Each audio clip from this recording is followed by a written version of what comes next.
Assalamualaikum warahmatullahi wabarakatuh.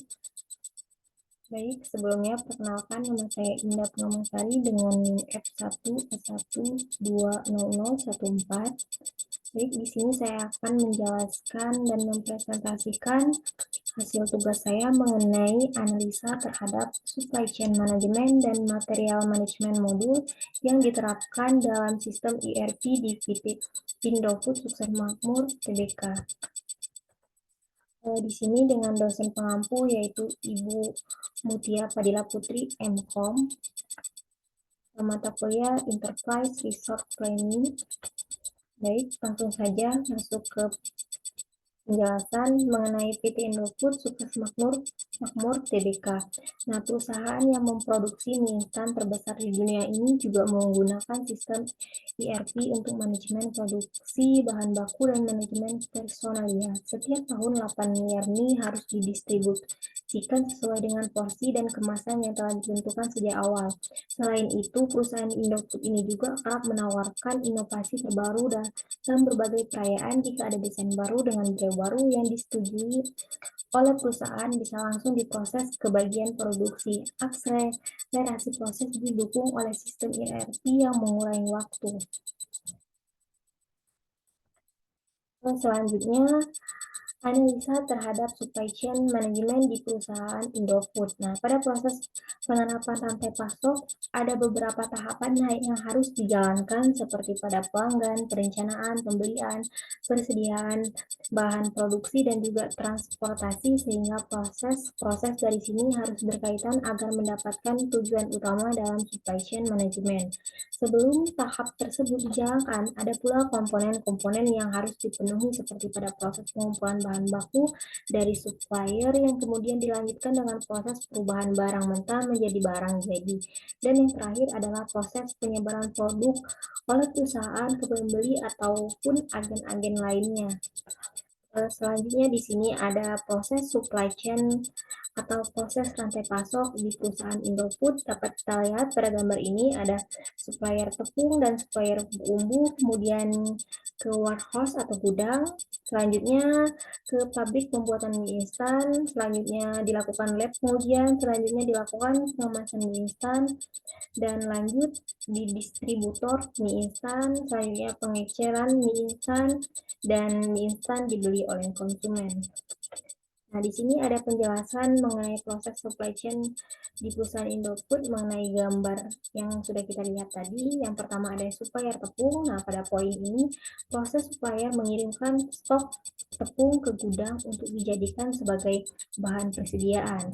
Selanjutnya yaitu ada supplier bumbu. Nah, pada poin kedua ini supplier bumbu mengirimkan seluruh varian atau jenis bumbu mie instan yang telah diracik yang akan dijadikan sebagai bahan perasa untuk mie instan. Selanjutnya ada warehouse atau gudang. Nah, pada poin ini digunakan untuk menyimpan seluruh stok atau persediaan yang telah dikirimkan oleh supplier. Selanjutnya yaitu pabrik pembuatan mie instan, di mana pada poin ini dilakukannya proses pembuatan mie dari bahan mentah menjadi produk setengah jadi.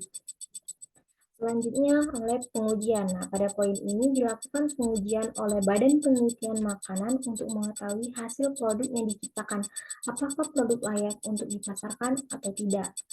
Selanjutnya yaitu pengemasan mie instan. Nah, dilakukannya proses packaging setelah melewati proses pengujian di lab pengujian tadi. Selanjutnya yaitu distributor mie instan. Nah, pada tahap ketujuh ini dilakukan proses pendistribusian dari pabrik-pabrik ke para pedagang dan agen-agen di pasaran. Selanjutnya pengeceran mie instan, di mana pada tahap ke-8 ini masuk dalam proses penerimaan produk dari distributor mie ke toko-toko kecil yang kemudian akan dijualkan ke masyarakat umum. Tahap terakhir yaitu konsumen. Nah, pada tahap ini para konsumen membeli mie instan dari pengecer untuk dikonsumsinya. Selanjutnya yaitu tujuan dari penerapan supply chain pada perusahaan Indofood adalah mampu memuaskan keinginan atas pelanggan. Maka dari itu banyak perusahaan-perusahaan besar yang menerapkan sistem supply chain management bukan hanya memuaskan keinginan atas pelanggan. Penerapan SCM ini juga meningkatkan keuntungannya yang lebih tinggi bagi suatu perusahaan. Jika suatu perusahaan tersebut sudah memiliki keuntungan yang besar, maka penerapan supply chain ini menjadi sebuah kunci utama bagi perusahaan untuk mendapatkan keuntungan yang lebih lagi. Nah, selanjutnya di sini kita akan menganalisa terhadap material manajemen modul di perusahaan Indofood. Yang pertama yaitu ada pre-purchasing activities. Nah, sebagian besar perusahaan Indofood, customer atau pelanggan adalah mata rantai pertama yang dapat memberikan pesanan, terutama pada perseroan yang menerapkan original equipment manufacture. Dengan adanya produk yang ditawarkan oleh perusahaan Indofood, pelanggan dapat memutuskan untuk membeli sebuah produk melalui departemen penjualan terhadap perseroan tersebut. Setelah pelanggan memesan produk yang mereka inginkan, selanjutnya pihak perusahaan Indofood mulai menyiapkan produk yang dipesan oleh pelanggan. Yang kedua yaitu ada purchasing. Nah, setelah menerima rencana produksi, dalam hal ini seperti kebutuhan terhadap bahan baku dan bahan pelengkapnya, bagian departemen pembelian akan memesan bahan baku dan bahan pelengkapnya untuk menghasilkan produk yang diinginkan oleh pembeli. Selanjutnya ada vendor evaluation yang dimana dalam pesanan di perusahaan Indofood ada beberapa informasi penting yaitu tanggal pengiriman produk mie instan, produk apa yang ingin dibeli oleh pelanggan, maksudnya produk jenis mie instan apa yang ingin dibeli oleh pelanggan tersebut, jumlah produk mie instan itu yang mau dipesan oleh pelanggan berapa, dan sebagainya. Di sini selanjutnya ada inventory management, di mana bahan baku dan bahan pelengkap lainnya yang telah dipesan dan diterima oleh pabrik yang kemudian akan diperiksa terlebih dahulu terhadap kualitas dan kuantitas terhadap barangnya, yang kemudian barang tersebut akan disimpan ke dalam gudang untuk berproduksi. Nah, nantinya. Yang terakhir yaitu ada invoice verification dan material inspection. Bagian dari departemen manufaktur akan menggunakan bahan primer dan bahan sekunder yang sudah diberikan oleh pemasok untuk masukkan proses manufaktur untuk menciptakan sebuah produk yang jadi atas keinginan pelanggan. Kemudian produk jadi yang sudah diproduksi akan disimpan di gudang yang nantinya siap dikirim ke pelanggan sesuai jadwal yang telah ditentukan. Mungkin itu saja yang dapat saya sampaikan mengenai penjelasan menganalisa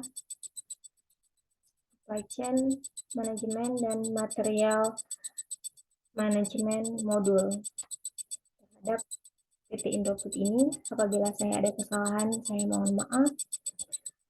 Akhir kata, wabillahi taufik wal hidayah. Wassalamualaikum warahmatullahi wabarakatuh.